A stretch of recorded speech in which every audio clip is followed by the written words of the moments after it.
আজকে আমি তোমাদের যে বিষয়টা পড়াবো সেটা হচ্ছে ইউনিট নাম্বার 4 থেকে আজকে আমি আলোচনা করব তোমাদের সঙ্গে একটা অতি গুরুত্বপূর্ণ টপিক, সেটা হচ্ছে রাইস অফ মহাজনপদেশ থেকে 16 মহাজনপদেশ। ওকে, মানে ষোড়শ মহাজনপদ। দেখো, ষোড়শ মহাজনপদ বলতে আমরা বুঝি 16টা বৃহৎ জনপদ। জনপদ মানে কি বলি? যেখানে মানুষজন পা রাখে বা জনগণ পা রাখেন সেই জায়গাটাকে আমরা জনপদ বলি। That's like a territory. Okay, মানে টেরিটরি মানে যেখানে মানুষ থাকে, যেখানে মানুষের বাসস্থান আছে, সেটা প্রথমত ছিল জনপদ, এবং জনপদগুলো থেকে ধীরে ধীরে মহাজনপদের উত্থান ঘটে। এবং প্রথম অবস্থায় জনপদ ছিল প্রচুর, অনেক সংখ্যায়, কিন্তু একটা সময় পরে কি হলো, 16টা মহাজনপদ টিকলো। এবং এই 16টা মহাজনপদ সম্পর্কে আমরা খুব কম মানুষই বলতে পারি। বৌদ্ধ গ্রন্থ অঙ্গুত্তর নিকায় থেকে, জৈন গ্রন্থ ভাগীবতী সূত্র থেকে আমরা কিন্তু ষোড়শ মহাজনপদের কথা জেনে থাকি। আবারও বলছি, বৌদ্ধ গ্রন্থ অঙ্গুত্তর নিকায়, জৈন গ্রন্থ ভাগীবতী সূত্র থেকে, যে জৈন গ্রন্থ আছে ভাগীবতী সূত্র, সেখান থেকে, ঠিক আছে, তো আমরা কিন্তু ষোড়শ মহাজনপদের কথা জানতে পারি। এবার ষোড়শ মহাজনপদের নাম মনে রাখতে গেলে আমরা বেসিক্যালি বারবার ভুলে যাই যে 16টা মহাজনপদের নাম। দেখো, প্রথমত আমরা যদি মনে রাখি যে বৎসায়নের কামসূত্র বলে যে গ্রন্থটা লিখেছেন, বৎসায়ন কামসূত্র বলে একটা গ্রন্থ লিখেছেন। কামসূত্রের প্রথম 3টা অক্ষর হচ্ছে কে এ এম, কাম। ধ্যান দিবা, ভি দিয়ে বৎসায়ন, কে এ এম, কামসূত্র। তাহলে লিখে নাও, বৎসায়নের কামসূত্র খাতার মধ্যে লিখে নিতে পারো, তোমরা মার্ক করে নিতে পারো। তাহলে ভি লাস্টে লিখবা, আর কে এ এম এটা হচ্ছে ফার্স্টের দিকে লিখো। কে এ এম তারপরে ভি লিখো, মানে বৎসায়নের কামসূত্র। বোঝা গেল? এবার এখান থেকে কে দিয়ে 4টা নাম হবে। 16টা মহাজনপদের মধ্যে কে দিয়ে 4টা নাম হবে। কাশী, কোশল, কুরু, কম্বোজ। কাশী, কোশল, কুরু, কম্বোজ। এ, কামের পরের সেকেন্ড লেটার হলো এ।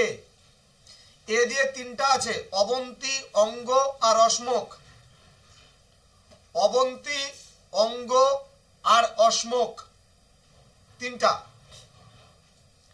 এম, এম তারপরে কে এম এর এম আছে, নেক্সট লেটার হচ্ছে এম। এম দিয়ে 3টা হবে, মগধ, মৎস্য আর মল্ল। মগধ, মৎস্য আর মল্ল। নেক্সট হচ্ছে ভি, বৎসায়নের ভি আমরা নেব। ভি দিয়ে 2টো নাম আছে, ব্রিজি আর বৎস। তাহলে কি গেল, কাশী, কোশল, কুরু, কম্বোজ, অবন্তী, অঙ্গ, অশ্মক, মগধ, মৎস্য, মল্ল আর ব্রিজি, বৎস। হয়ে গেল কতগুলো? হয়ে গেল 12টা নাম আমাদের হয়ে গেল। আরো 4টা নাম আছে। আমরা জিওগ্রাফিতে জিপিএস বলে একটা কথা পড়েছি, global positioning system, GPS. GPS এর সঙ্গে লাস্টে সি লাগিয়ে দাও। জিপিএস লাস্টে একটা সি লাগিয়ে দাও, সি। এগুলো দিয়ে 4টা নাম হবে কি করে? জি দিয়ে গান্ধার, পি দিয়ে পাঞ্চাল, এস দিয়ে সুরসেন আর সি দিয়ে চেদি। এইভাবে তুমি 16টা মহাজনপদের নামই মনে রাখতে পারবা, কখনো ভুলবা না। তাহলে আমি আরেকবার বলে দিচ্ছি যে ষোড়শ মহাজনপদের নাম যদি আমরা লিখতে যাই, অধিক ক্ষেত্রেই আমরা ভুলে যাই, কনফিউজড হয়ে যাই আমরা। তো এখানে বৎসায়নের কামসূত্র মনে রাখবা, যে কামসূত্র বলে বৎসায়ন একটা গ্রন্থ লিখেছিল। তাহলে কামসূত্রের কে এম, কাম। তাহলে কে দিয়ে কাশী, কোশল, কুরু, কম্বোজ 4টা নাম। দেন কামের পরে, কে এর পরে এ আছে, এ দিয়ে অবন্তী, অঙ্গ, অশ্মক। তারপরে এম দিয়ে মগধ, মৎস্য, মল্ল। ভি দিয়ে ব্রিজি আর বৎস, 12টা গেল। জি দিয়ে গান্ধার, জিপিএসসি দিয়ে, জি দিয়ে গান্ধার, পি দিয়ে পাঞ্চাল, এস দিয়ে সুরসেন আর সি দিয়ে চেদি। এই কটা নাম যদি মনে রাখো তাহলে তোমাদের 16টা মহাজনপদের নাম কিন্তু ইজিলি ভাবে বলতে পারবে তোমরা। এবার এই ষোড়শ মহাজনপদগুলোর মধ্যে অনবরত সংগ্রাম লেগে থাকতো। এই যে 16টা মহাজনপদ ছিল, এই 16টা মহাজন পদের মধ্যে অনবরত সংগ্রাম লেগেই থাকতো। শেষ পর্যন্ত এদের মধ্যে 4টা অধিক শক্তিশালী মহাজন পদ মানে লাস্টে প্রাধান্য বিস্তার করেছিল। ঠিক আছে, এই 4টার মধ্যে কে কে ছিল মনে রাখবা। তোমার হচ্ছে কৌশল ছিল, আর হচ্ছে তোমার ছিল মানে বৎসায়নের কামসূত্র। সবগুলোর মধ্যে থেকে দেখবা প্রথম যে 4টা লেটার আছে কে এ এম ভি, প্রত্যেকটা থেকে একটা করে শক্তি নিবা। প্রথমে আমি কি বললাম, কাশী কৌশল গুরু গম্ভজ, এর মধ্যে নিবা কৌশলকে। ঠিক আছে, তারপরে আমি কি বললাম এ দিয়েছিল অবন্তী অঙ্গ অশ্মক, তার মধ্যে অবন্তীকে নিবা, অবন্তীকে নিবা। তারপরে এম দিয়ে মগধ মৎস্য মল্ল, মগধকে নিবা। তারপরে ভি দিয়ে আছে ব্রিজিয়ার বৎস, বৎসকে নিবা। আচ্ছা, প্রকাশ পাল আমার কথা শুনতে পাচ্ছ? প্রকাশ পাল, প্রকাশ একটু ক্যামেরাটা ওপেন করো। স্যার এখন খবর পেতে বসেছি। ক্যামেরাটা একটু ওপেন করো, আমি প্রত্যেককে বলছি ক্যামেরাগুলো ওপেন করতে। বলো, তুমি বলো যে আমরা জানি যে মহাজন পদগুলো ছিল কতগুলো? 16টা, তাই না? ষোড়শ মহাজন পদ যার থেকে নাম হয়েছে। এবার যে আমি বললাম 4টা অধিক শক্তিশালী মহাজন পদের নাম কি কি ছিল বলো তো একটু।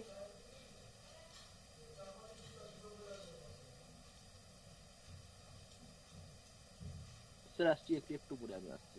প্রকাশ, হ্যাঁ স্যার বলো। স্যার একটু খেয়ে নিয়ে আমি একটু খেতে বসেছি এখন। আচ্ছা, আমার মনে ছিল না যে ক্লাস হবে। সুরভি রয় বলো সাউন্ডটা। স্যার আজকে আমার ক্লাসের একটু লেট হয়ে গেছিল তো, তাই আমি প্রথম থেকে শুনতে পাইনি। বাহ, ভেরি গুড, খুব সুন্দর। শ্রীপর্ণা বর্মন বলো। হ্যাঁ স্যার। 4টা অধিক শক্তিশালী মহাজন পদের নাম আমি বলে দিলাম, বলো।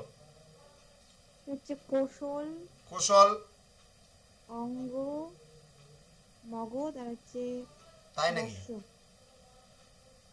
কি ক্লাস শুনছো তাহলে তোমরা? জ্যোতির্ময় বলো। স্যার কুশল, জোরে বলো একটু, সাউন্ড আসছে না। স্যার কুশল, অবন্তী, মগধ আর বৎস। কৌশল, অবন্তী, মগধ, বৎস।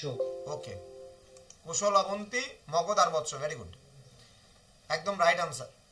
তো আমি কি বললাম যে আমি যে বললাম যে বৎসায়নের কামসূত্র, যে কথাটা মনে রাখতে, কে এ এম কাম, ভি দিয়ে বৎসায়ন। ঠিক আছে, তাহলে প্রত্যেকটা জায়গা থেকে একটা করে শক্তির নাম। এরা 4জন টিকে ছিল লাস্ট অব্দি। তো এই 4টার মধ্যে কে ছিল? কাশী কৌশল কুরু কম্বোজের মধ্যে কে ছিল? কাশী কৌশল কুরু কম্বোজের মধ্যে কে ছিল? সবাই বলো। কৌশল ছিল, ভেরি গুড, কৌশল ছিল। আচ্ছা, তারপরে হচ্ছে তারপরে কাম এ দিয়ে অবন্তী অঙ্গ অশ্মকের মধ্যে কে ছিল? অবন্তী। তারপর হচ্ছে তারপরে কে? মগধ মৎস্য মল্ল, এম দিয়ে মগধ মৎস্য মল্ল, কে ছিল? মগধ। আর ভি দিয়ে দুটো নাম আছে, ব্রিজি বৎস, কে ছিল? বৎস। এই 4টার মধ্যে শেষ পর্যন্ত আরো সংগ্রাম হলো, আরো লড়াই হলো, এবং শেষ পর্যন্ত এই 4টা শক্তির মধ্যে মগধ জয়লাভ করলো, এবং মগধকে কেন্দ্র করে শেষ পর্যন্ত সাম্রাজ্যবাদের সূচনা হলো। এই হলো ষোড়শ মহাজন পদ, যেখান থেকে ধীরে ধীরে সাম্রাজ্যবাদের সূচনা হলো। বোঝা গেল?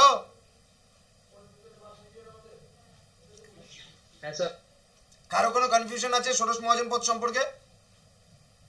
এটা আসলে তোমাদের 3 নম্বরের জন্য আসবে, যে রাইট এ নোট অন সদস্য মহাজন পদস। ওকে, আমরা বললাম তো, আমি কখনো যে স্টুডেন্টদের যে পড়াই যখন, তখন আমি কখনো মাথা ভর্তি করাবো না তোমার।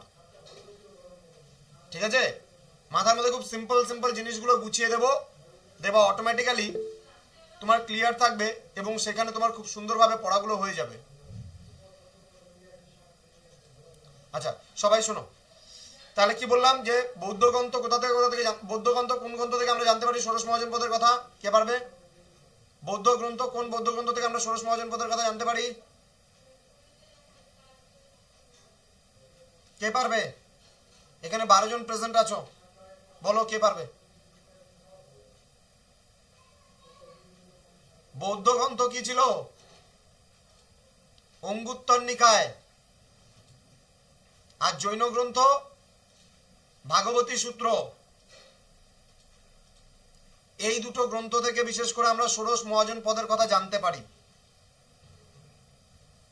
খ্রিস্টপূর্ব 6ষ্ঠ শতকে এই মহাজন পদগুলোর উত্থান ঘটেছিল।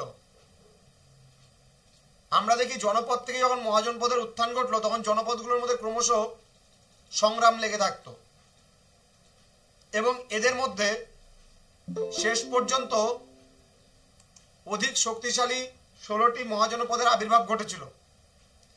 এই মহাজনপদগুলোর নামগুলো অবশ্যই আমরা মনে রাখবো: কাশী কোশল কুরুকম্বোজ, অবন্তী অঙ্গ অশ্মক, মগধ মৎস্য মল্ল, বৃজিবৎস, গান্ধার, পাঞ্চাল, সুরসেন আর চেদি।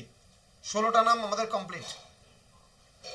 এদের মধ্যে লড়াই করে বৎসায়নের কামসূত্রের কি বললাম যে প্রত্যেকটা থেকে একটা একটা করে কোশল, দেন অবন্তী,